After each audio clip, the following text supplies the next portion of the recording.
بسم الله الرحمن الرحيم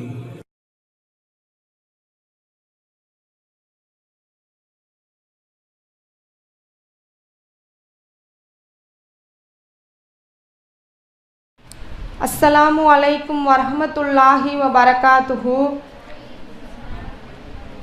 إن الحمد لله نحمده ونستعينه ونستغفره ونعوذ بالله من شرور أنفسنا ومن سيئات أعمالنا. من يهدي الله فلا مضل له ومن يضلل فلا هادي له. أشهد أن لا إله إلا الله وأشهد أن محمدا عبده ورسوله أما بعد. அல்ஹம்துலில்லாஹி ரப்பில் ஆலமீன் வஸ்ஸலாத்து வஸ்ஸலாமு அலா ரசூலில்லாஹி வ ஆலிஹி வ ஸஹ்பிஹி அஜ்மஈன். கண்ணியத்திற்கும் பெரும் மதிப்பிற்கும் உரிய எல்லாம் வல்ல ஏக இறைவனின் நல்லடியார்களே, உங்களுக்கு முன் எனக்கு கொடுக்கப்பட்டுள்ள தலைப்பு என்னவென்றால் நவீன மனைவிமார்கள். அல்லாஹ் இந்த உலகத்துல ஏராளமான படைப்புகளை படைச்சிருக்கிறான். அதிலும் சிறந்த படைப்பா இந்த மனித சமுதாயத்தை படைச்சிருக்கிறான். அல்லாஹ் தன்னுடைய திருமறை குரான்ல சொல்றான், இந்த மனிதர்களை நான் எப்படி படைச்சிருக்கிறேன்னு சொல்லி தன்னுடைய திருமறை குரான்ல சொல்லக்கூடியவனா இருக்கிறான். என்னன்னா, அல்லாஹ் ஒரே ஒரு மனிதரை படைச்சு அதிலிருந்து அவரது ஜோடியை படைச்சு அவ்விருவரிலிருந்தும் ஏராளமான ஆண்களையும் பெண்களையும் பழகி பரிவ செய்திருக்கின்றான். அல்லாஹ் இதுல நம்ம திருமணத்தை நம்ம எடுத்துக்கிட்டோம்னா, அல்லாஹ் தன்னுடைய தூதருக்கு காட்டி கொடுத்த இபாதத் தான் இந்த திருமணம். இப்போ கணவன் மனைவி இருக்கிறாங்க, இவங்க ரெண்டு பேருக்கும் இடையில் உள்ள ஒரு ஒப்பந்தம் தான் இந்த திருமணம். அப்படிப்பட்ட கணவனும் இருக்கிறாங்க, மனைவியும் இருக்கிறாங்க. இப்போ உள்ள மனைவிமார்கள் எப்படி இருக்கிறாங்கன்னா, இன்ஸ்டாகிராமு, ஃபேஸ்புக்கு, ரீல்ஸ்ன்னு சொல்லி அதில் மூழ்கி இருக்கிறாங்க. அதிகமாக ரீல்ஸ் பண்ணி போடுறதும் அதில் மூழ்கி இருக்கிறதுமா இருக்கிறாங்க. இப்போது கணவன் வீட்டுக்கு வராங்கன்னா அவங்க எந்த நிலைமையில் வருவாங்கன்னு நமக்கு தெரியாது. வெளியில் 1008 பிரச்சனைகளாக இருக்கலாம், இல்லைனா அவங்க வேலை சம்பந்தமாகவோ இல்லை டிராஃபிக் அந்த மாதிரி ஏதாவது ஒரு பிரச்சனை மூலயமா அவங்க வீட்டுக்கு வருவாங்க. அப்போது இந்த மனைவிமார்கள் எப்படி இருக்கிறாங்க அப்படின்னா, அவங்களிடத்துல அன்பாக பேசாமல் எப்படி இருக்கிறாங்கன்னா, வந்த உடனேயே வீட்டில் நடந்த எல்லா பிரச்சனையுமே அவங்க கிட்ட சொல்லிடுவாங்க.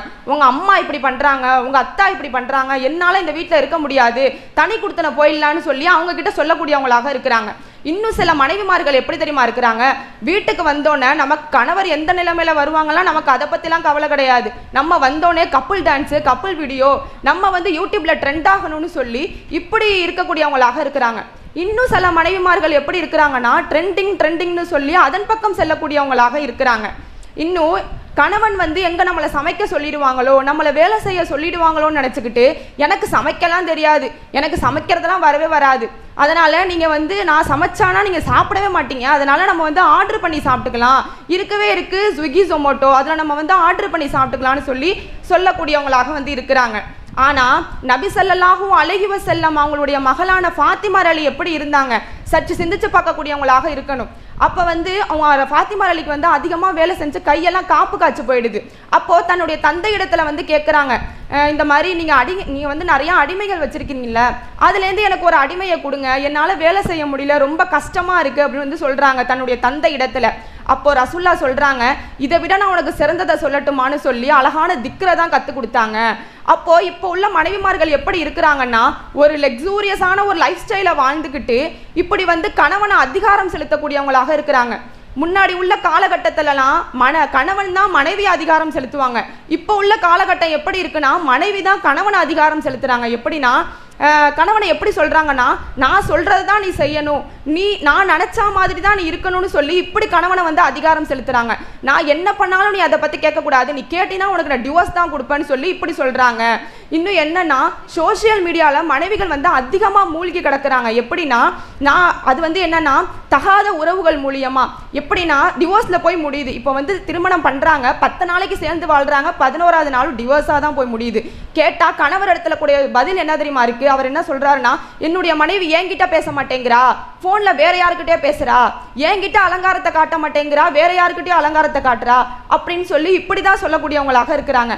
அப்ப அதிகமான திருமணங்கள் டிவோர்ஸ்ல தான் போய் முடியுது. காரணம் என்னன்னா, ஒரு கட்டுப்படுத்தல் இல்ல, ஒரு புரிதல் தன்மை இல்ல, ஒரு சேர்ந்து வாழ்ற அந்த திருமண உறவு இப்படி செய்யக்கூடியவங்களாக இருக்கிறாங்க. இன்னும் என்னன்னா, பெண்கள் எப்படி கணவனை தேர்ந்தெடுக்கிறாங்க அப்படின்னா, இப்போ எப்படி தேர்ந்தெடுக்கிறாங்கன்னா, என்னுடைய கணவர் இன்ஸ்டாகிராமில் அதிகமாக ஃபாலோவர்ஸ் வச்சுருக்காங்களா, ஸோ சொந்த வீடு இருக்கா, அவர்கிட்ட சொந்த கார் இருக்கா, என்னுடைய கணவர் வந்து நடந்தா அஜித் மாதிரி இருக்கணும், பார்த்தா விஜய் மாதிரி இருக்கணும்னு சொல்லி இப்படி தேர்ந்தெடுக்கிறாங்க. ஆனால் எப்படி அவரை தேர்ந்தெடுக்கணும் அப்படின்னா, அவர் இடத்துல ஈமான் இருக்கா, அவங்க 5 வேளை தொழுவாங்களா, ஹலால் ஹராம வந்து பேணி நடப்பாங்களா, இப்படி பார்க்கறதே இல்லை. நமக்கு தேவை அவர் அஜித் மாதிரி இருக்கணும், விஜய் மாதிரி இருக்கணும், அவ்வளோதான், வேற எதுவுமே நமக்கு தேவை கிடையாது. இப்படி தான் அவங்க வந்து நினைக்கிறாங்க.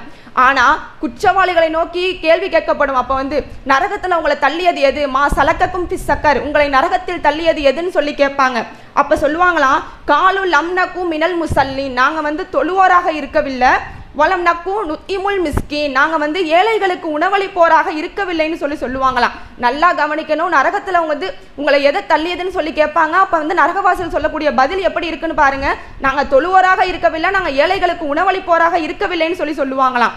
அப்போ இவ்வுலக வாழ்க்கையில வந்து வீணும் விளையாட்டும் தவிர வேறில்லை. அப்போ இந்த இதை வந்து நம்ம நல்லா புரிஞ்சுக்கணும். மறுமை வாழ்க்கை தான் நிலையானது.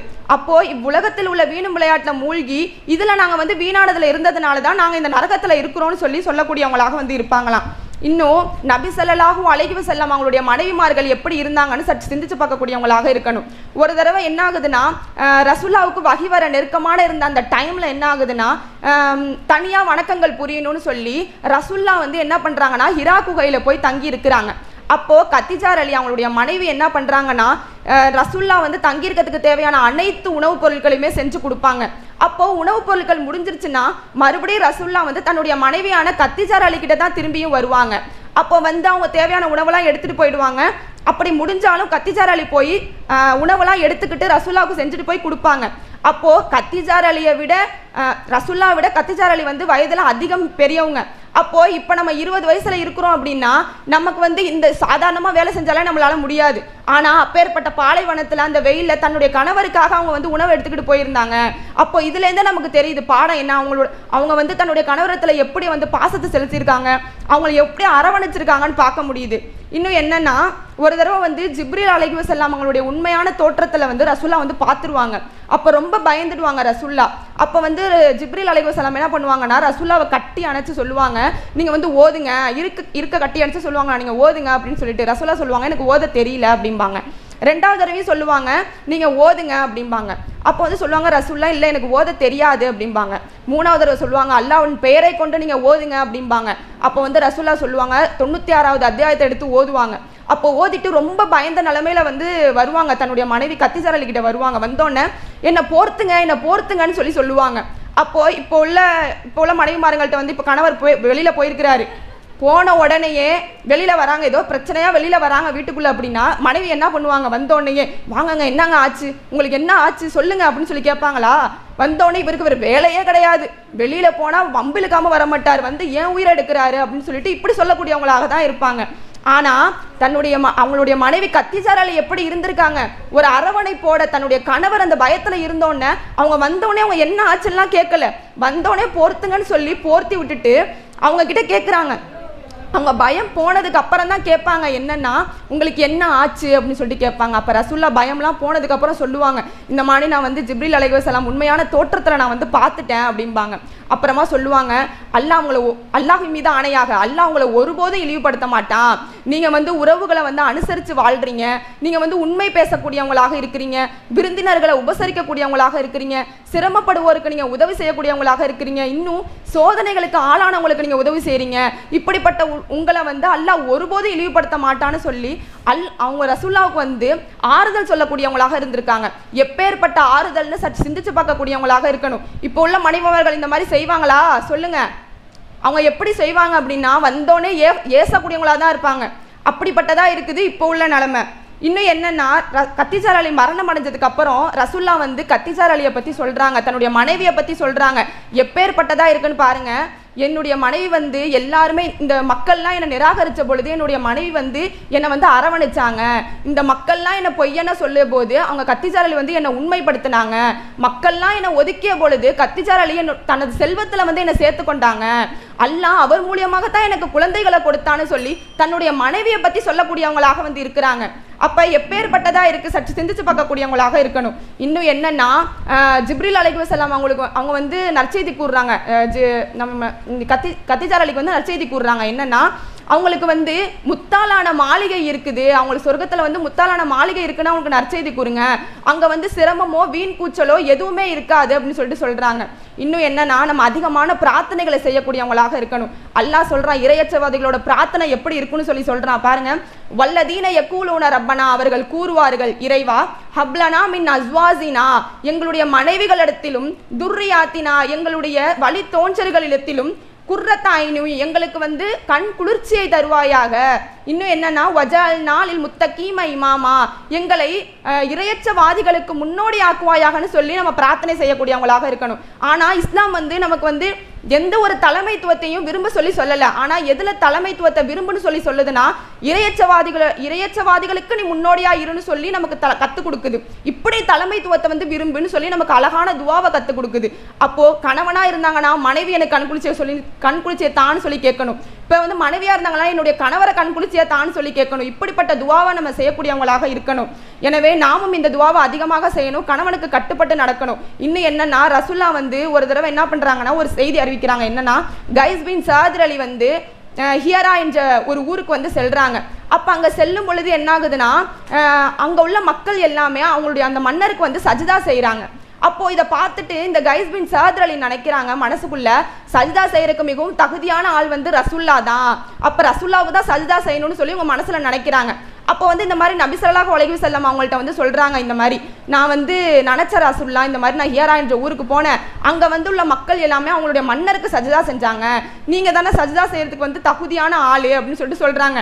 அப்ப ரசூல்லா சொல்றாங்க, யாருக்காகவும் எதுக்காகவும் யாருக்கும் சஜிதா செய்யக்கூடாதுன்னு சொல்லிட்டு ரசூல்லா சொல்றாங்க, நான் ஒருவரை வந்து இன்னொருவருக்கு சஜிதா செய்யணும்னு சொல்லி கட்டளையிடுபவனாக இருந்தனா, பெண்களுக்கு அதாவது ஆண்களுக்கு அல்லாஹ் ஏற்படுத்தியுள்ள கடமைகளுக்காக நான் வந்து அவங்களுடைய கணவன்மார்களுக்கு சஜிதா செய்ய சொல்லி நான் பெண்களை வந்து ஏவி இருப்பேன் அப்படின்னு சொல்லிட்டாங்க. அப்ப கணவன்மார்களுக்கு எந்த அளவு அல்லாஹ் ரசூல்லா வந்து உயர்த்தி பேசுறாங்கன்னு பார்க்க முடியுது. எல்லா இடத்துலயும் கணவன்மார்கள் அல்லாஹ் வந்து உயர்த்தி தான் பேசுறான், ரசூல்லாவும் உயர்த்தி தான் பேசுறாங்க. அப்படிப்பட்ட கணவன்மார்களை வந்து அவங்க என்ன சொன்னாலும் அவங்களுக்கு கட்டுப்பட்டு நடக்கக்கூடியவங்களாக இருக்கணும், அவங்களுடைய வார்த்தைக்கு மதிப்பளிக்கக்கூடியவங்களாக இருக்கணும், அதிகமான நன்மைகளை செய்யணும். இவ்வுலக வாழ்க்கை வீணும் விளையாட்டும் தவிர வேறில்லை, எனவே மறுமை வாழ்க்கை தான் நிறையானது, அதற்கான நன்மைகளை அதிகமாக செய்யக்கூடியவங்களாக இருக்கணும் என்று கூறி என்னுடைய உரையை நிறைவு செய்கின்றேன். வாஹிர் தவானா வல்ஹம்துலில்லாஹி ரப்பில் ஆலமீன். அஸ்ஸலாமு அலைக்கும் வரஹ்மத்துல்லாஹி வபரகாத்துஹு. அன்னூர் இஸ்லாமிய பெண்கள் கல்லூரி தமிழ்நாடு தௌஹீத் ஜமாத் ஆதரவு பெற்றது. மேலக்காவிரி கும்பகோணம். இறைவனின் அருளால் கல்லூரியின் சிறப்பு அம்சங்கள் தரமான கல்வி, நல்லொழுக்க போதனைகள், அனுபவமிக்க ஆசிரியர்கள், சிறப்பான பாடத்திட்டங்கள், ஹாஸ்டல் வசதியும் உண்டு. 2026-27 கல்வியாண்டிற்கான சேர்க்கை முன்பதிவு நடைபெறுகிறது. தொடர்புக்கு 8940606388 மேலும் 89406063333.